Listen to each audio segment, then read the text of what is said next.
Good morning, students. Today I am going to teach rational numbers. First of all, how can we define it? Look, a number which can be expressed in the form p by q, where p and q are integers and q not equal to 0 is called a rational number. वह number जिसे p by q के रूप में express किया जा सकता है जहां p और q इंटीजर होंगे and q not equal to 0 और q का वैल्यू 0 के इक्वल नहीं होगा, वह क्या कहलाएगा? रेशनल नंबर्स कहलाएगा. For example 3 by 5 -2 by 7 -5 by 8 7 by -5 etc. ये सब रेशनल नंबर्स हैं. क्यों? बिकॉज आप सब देख रहे हैं कि ये p का वैल्यू p का वैल्यू क्या है? 3 है, q का वैल्यू 5 है, तो p क्या है? p और q के फॉर्म में है और ये जो q का वैल्यू वो 0 नहीं है. -2 by 7 यहाँ भी q का वैल्यू 0 नहीं है, -5 by 8 यहाँ भी q का वैल्यू 0 नहीं है और 7 by -5 यहाँ पे q का वैल्यू 0 नहीं है. आप ध्यान देंगे q का वैल्यू 0 नहीं होना चाहिए, यानी डिनोमिनेटर 0 नहीं होना चाहिए, नहीं तो वो उसका वैल्यू अनडिफाइंड होगा. इसलिए यह जो होगा वह रेशनल नंबर नहीं होगा. लेकिन अगर p q का वैल्यू अगर नेगेटिव भी है तो भी कोई बात नहीं है, तो भी वह रेशनल नंबर होगा, सिर्फ 0 नहीं होना चाहिए. अब हम लोग देखते हैं क्या इस रेशनल नंबर्स में कुछ ऐसे रेशनल नंबर है जो नेगेटिव है, यानी रेशनल नंबर जो होंगे वह पॉजिटिव रेशनल नंबर भी होगा और एक नेगेटिव रेशनल नंबर भी होगा. पॉजिटिव रेशनल नंबर क्या होता है? और rational number is said to be positive if its numerator and denominator are either both positive or both negative integers. For example, 1 by 2, 3 by 5, -4 by -5, -7 by -9. आप क्या समझे?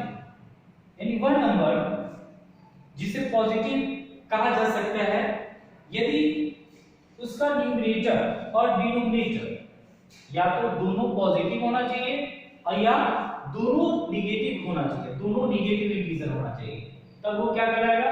ये पॉजिटिव रेशनल नंबर्स कहलाता है. जैसे यहाँ आप लोग देख रहे हैं, यहाँ भी प्लस है और +2 है, तो ये दोनों पॉजिटिव है.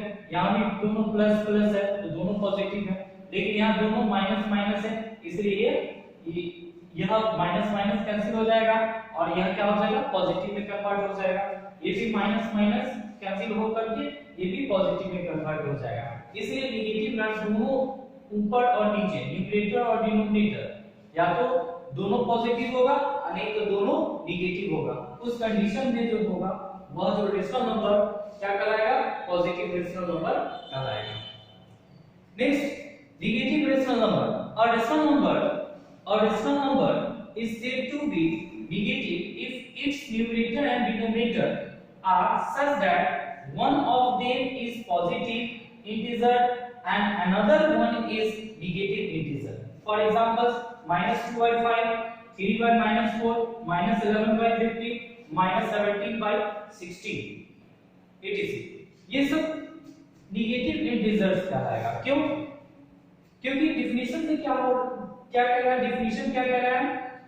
डिफिनेशन कह रहा है कि a rational number is said to be negative if its numerator and denominator are such that one of them is positive.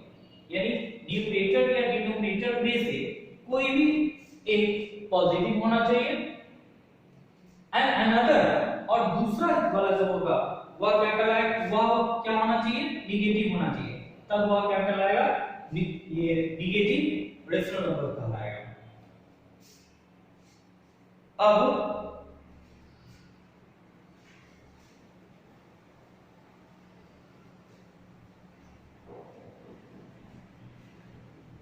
इस तरह से हम लोग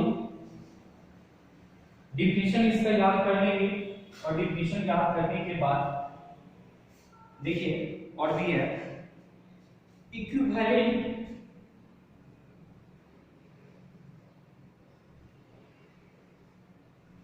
रेशनल नंबर्स।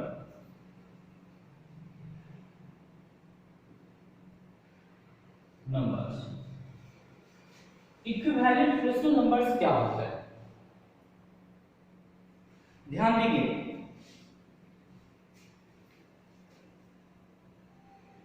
3/4 है और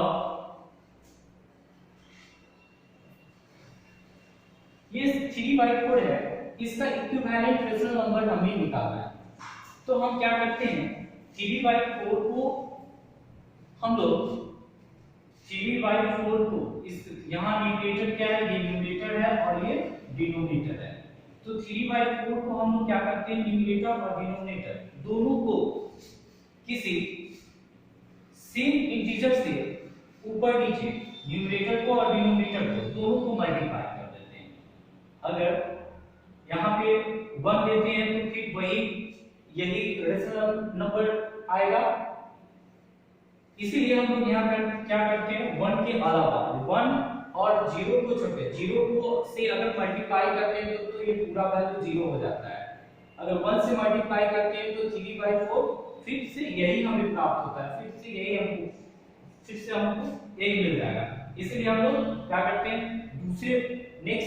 दूसरे वाले इंटीजर से मल्टीप्लाई करते हैं। मतलब -2 से -2 से मल्टीप्लाई करते हैं तो -6/-8 होता है। यानी माइनस माइनस कैंसिल हो जाएगा, माइनस माइनस कैंसिल हो जाएगा और 6/8 हो जाएगा। और 6/8 क्या होगा, 3/4 का इक्विवेलेंट रेशनल नंबर कहलाएगा। इस तरह से और भी हम rational number equivalent rational number निकाल सकते हैं। 3/4 को क्या करते हैं, 3/3 से भी मल्टीप्लाई कर देंगे तो नेगेटिव हो या पॉजिटिव हो किसी भी इंटीजर से मल्टीप्लाई कर देंगे, ऊपर नीचे मल्टीप्लाई करेंगे हम लोग। तो 3 3 is 9 और 4 3 is 12। तो 9/12 भी क्या होगा, 3/4 का इक्विवेलेंट रेशनल नंबर होगा। इस तरह करके हम लोग एक या बहुत सारे हम लोग इक्विवेलेंट रेशनल नंबर निकाल सकते हैं। जितना जरूरत हो उतना हम निकाल सकते हैं। ओके।